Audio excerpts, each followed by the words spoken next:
Hello students of class 8. This is my another video of chapter 8. So let's continue with this chapter. So in this video I am going to explain the another topic that is the inclusions of a cell. Inclusions means those organelles that is included inside the cell. So first one is, but this is not the inclusion, actually cell membrane or plasma membrane. In my previous video I have explained that it is the outermost membrane of the cell. So the thin delicate membrane that surrounds the protoplasm is called cell membrane or the plasma membrane. That means cell membrane is also known as plasma membrane. You can see here the outermost layer, that is the membrane that covers the cell, is known as plasma membrane. Next, what is its main functions? To separate cells from one another and from the surrounding medium.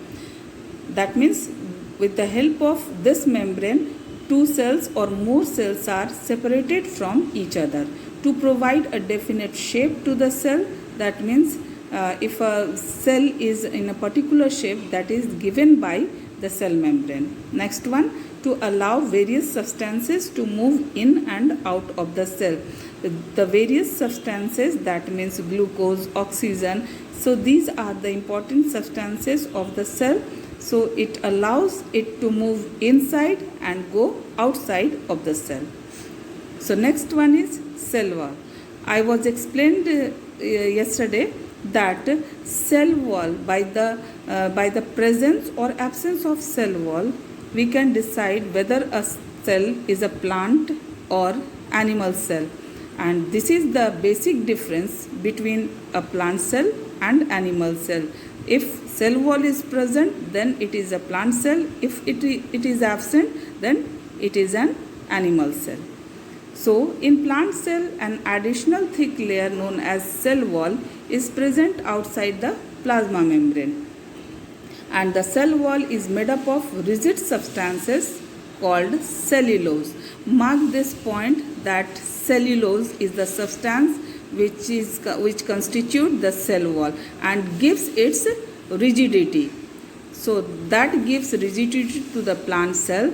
It also protects the plant cell from adverse climatic conditions like excessive rain, high speed winds and very hot and cold temperature, so that plants are always erectly standing in any condition of the atmosphere.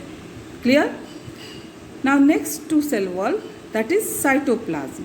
Cytoplasm is a jelly-like substance that is present between the cell membrane and the nucleus. So cytoplasm gives volume to the cell. Whether a cell is increasing, expanding or shrinking, so it is given by cytoplasm. Various tiny substances are suspended in the cytoplasm and are known as cell organelles. So cell organelles are to the cell what organs are to the body. Just in a body, organs are situated in the same way the cell organelles are situated inside the cell. But if you called it cell organ, then it will be wrong. So the correct one is cell organelle. So you can see here some structures are present.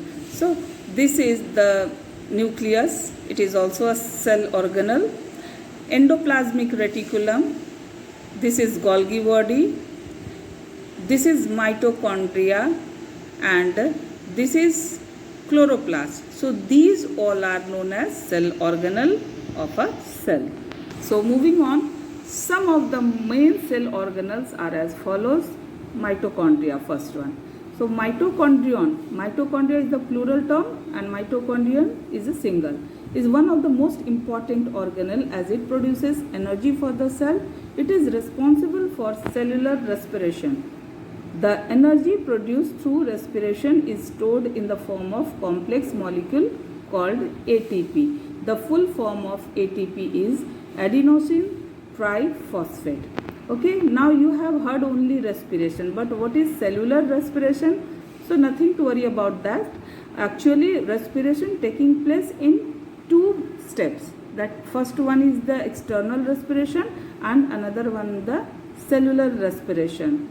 External is called breathing and internal is called cellular respiration that taken place inside the mitochondria, where ATP, that is our energy, is released in form of ATP, which is also called energy currency of the cell. So please concentrate on these special or important terms. So why it is called energy currency? Because whenever the cell needs energy, the ATP breaks down to ADP or AMP, adenosine monophosphate, and releases this energy instantly. Mitochondria are therefore also termed as powerhouses of the cell, as it releases energy for our various activity. So why these energy or ATP breaks or to release energy? Because many functions in our cell, as well as for movement, respiration and digestion, the energy are required. So these energy released from ATP and utilized there. So this is called also assimilation. So powerhouses, that's why it is known as powerhouses of the cell. In cell that requires more energy, more mitochondria are present, just like human being. Human beings are doing more works than other animals. So we need most of the energy, and we comprises of many mitochondria in our cell. This is to note that the mitochondria have a unique ability to increase or decrease in number as per the requirement of energy. If more energy is needed by the cell, it reproduces and increase in number. They can even change their shape and move around according to the cell's need. When less energy required by the cell, some of the mitochondria die, just because of the presence of DNA. DNA is the genetic material. It can multiply or die. So this is the important in your class 9 or 10. Okay, that which organelle contains its own DNA. So answer will be mitochondria. Okay. Next one is Golgi body. These are referred to as post office of the cell.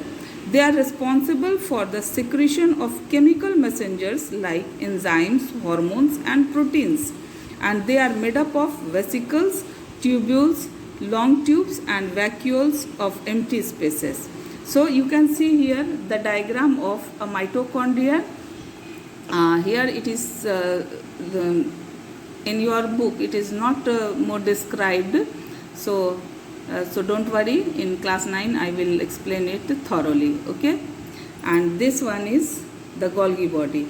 This Golgi body are small vesicles. These are the smaller one is called vesicles.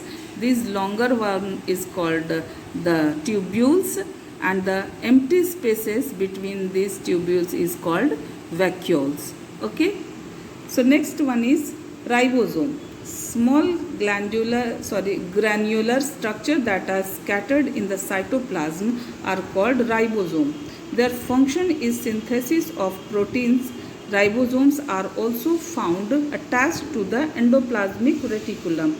So you can see in the diagram that this is endoplasmic reticulum, and upon this these ribosomes are present, where this ER, that means endoplasmic reticulum, is also of two types: smooth endoplasmic reticulum and rough endoplasmic reticulum. It is rough due to the presence of ribosome present on it. So it is called rough endoplasmic reticulum, and in this ribosome protein synthesis takes place. Okay. Plastids are found only in the plant cells and are entirely absent from animal cells. These are the largest organelle and are mainly of three types: chloroplast, chromoplast and leucoplast. In your lower classes you have already studied about this chloroplast. Chloroplast is responsible for absorbing sunlight and taking important part in photosynthesis. Okay, chromoplast, and it is chloroplast is green in color. Chromoplast is colorful. Its presence, due to its presence, the color of the fruits and vegetables are colorful, and leucoplast is of white color. All the white or whitish substances are in our cell or any living, that is plant or vegetative parts. This is due to leucoplast, presence of leucoplast. So you can see here the figure of the chloroplast, and these coin-like structure are called thylakoids, and it is responsible for absorbing sunlight. This part of the chloroplast absorb actually sunlight and taking part in photosynthesis. Okay.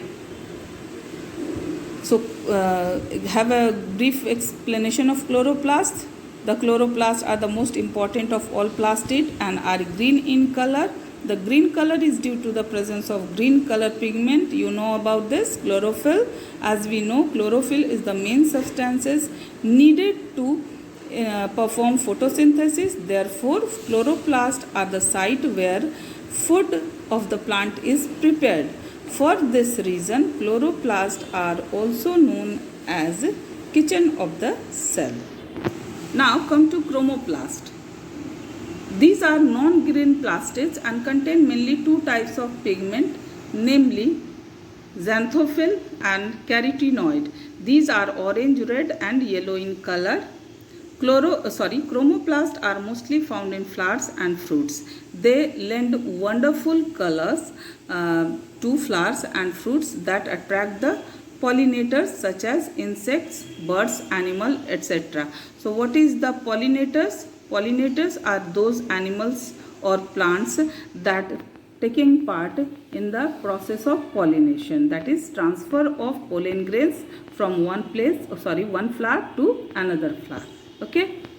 Now leucoplast. So these are the colorless plastids and serve to store food in those parts of the plant which are not exposed to light. So here is an important notice: how to ornamental plants with different colored leaves make their food.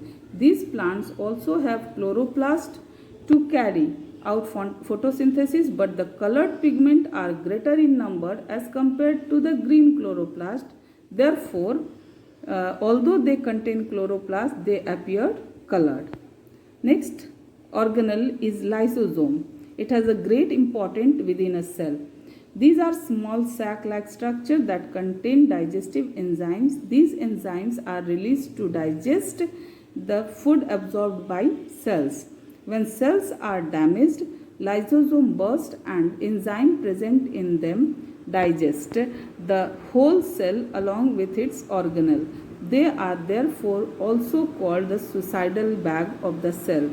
As lysosome contains the different types of enzymes, when any disturbance in the cell taking place, it is not a cell, it is a cell organelle.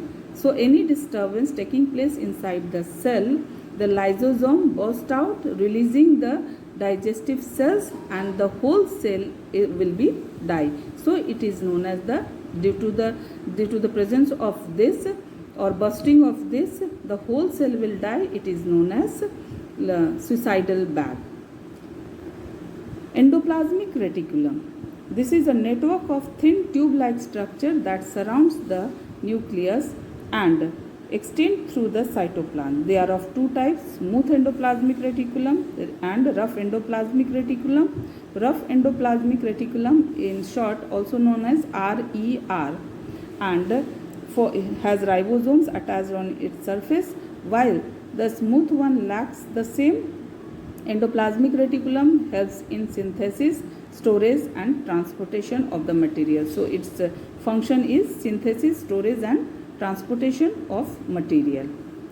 Okay. Vacuoles. Vacuoles are present both in plant cell as well as animal cell. However, These are very large in plant cell and occupy a lot of space within the cell. They are big sac-like structure that help to store water, minerals and other substances. That's why it is very large in vacuoles. But in animal cell, it is either very small or absent. Now, nucleus. All our body functions are governed by the brain. Similarly, all the function of a cell is controlled by the nucleus. Therefore, it is referred to as the brain of the cell. The nucleus is a dense brown body found in the center of the animal cell and often near the periphery of the plant cell. Periphery means this is the center, but in animal cell this is just near the cell wall or periphery. Now it contains four major parts. These are nuclear membrane, nucleolus, nucleoplasm and chromatin. Nuclear membrane is the porous membrane surrounding the nucleus. A jelly-like substance called a nucleoplasm is filled with the nucleus. The spherical body present inside the nucleus is called nucleolus. It is made up of protein and RNA. So ribonucleic acid, full form of RNA is ribonucleic acid, and DNA, deoxyribonucleic acid. The thread-like structure inside the nucleus are chromosomes. Actually, when it is immature, the cell was immature, it is known as chromatin threads. And as it is going matureness, the chromatin becomes chromosome. These are made up of chromatin, and chromatin in turn is made up of DNA, that is deoxynucleic acid, RNA, ribonucleic acid and proteins. DNA forms the hereditary units called the genes. So genes are present on DNA, DNA present on chromatin and chromatin present on chromosome. Okay, so these genes are responsible for transferring characteristic from one generation to the next generation. That is, it is this gene carrying the inherited character from our parents to their daughter or son. And the comparison between plants and animals, so this will you can read it yourself. And these two are the structure of a cell. This is plant cell and this is animal cell. You also need to prepare the diagram of these two cells for the periodic test. And one important thing is the cells are also of two types, that is eukaryotic and prokaryotic cells. So eukaryotic means right now I explained that nucleus is present inside the cell. So in eukaryotic cells, the nucleus is surrounded with nuclear membrane and it contains four structures. But prokaryotic cell contains only the coiled DNA. So it is very primitive type of cell and called prokaryotic, and eukaryotic is evolved or present in higher animals or plants. So cells that have clear and visible nucleus are known as eukaryotic cells. All the organisms excluding bacteria, blue-green algae and viruses are eukaryotic cell. Excluding means except. And the other category is primitive type of cells which do not have a clear and visible nucleus are called prokaryotic cells. Bacteria, blue-green algae and viruses are placed in this category.